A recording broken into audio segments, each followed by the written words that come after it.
మద్యం అక్రమ రవాణా కేసులో నిందితుడిగా ఉన్న వైసీపీ నేత మాజీ మంత్రి కారుమూరి నాగేశ్వరరావుకు హైదరాబాద్ ఈడీ కోర్టు 2 వారాల జ్యుడిషియల్ రిమాండ్ విధించింది.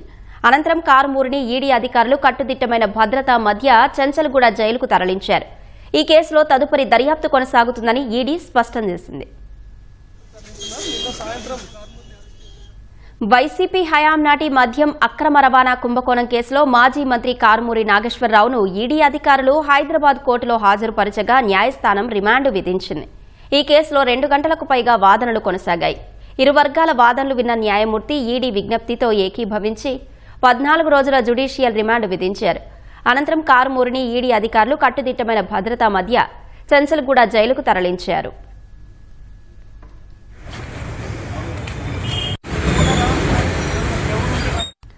వైసీపీ హయాంలో మంత్రి పదవిని అడ్డం పెట్టుకుని మద్యం రవాణా సబ్ కాంట్రాక్టు అయిన కుమారుడు సునీల్ కు కారుమూరి ఇప్పించారని ఈడీ తెలిపింది.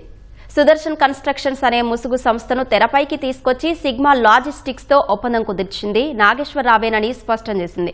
కొల్లగొట్టిన సొత్తులో 85% మేర ఆయన కుమారుడు సునీల్, కోడలు కీర్తి ఖాతాలోకి నేరుగా కొంత, హవాలా లావాదేవీల ద్వారా మరికొంత చేరినట్లు తెలిపింది.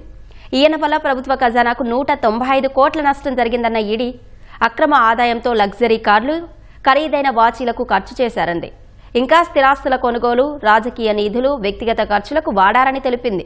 ఈ కేసులో ఇప్పటికే రాజకేశ్ రెడ్డి, వాసుదేవరెడ్డి, సునీల్ కుమార్ను అరెస్టు చేసినట్లు తెలిపిన ఈడీ 37.79 కోట్ల విలువైన ఆస్తులు అటా చేసినట్లు వెల్లడించింది.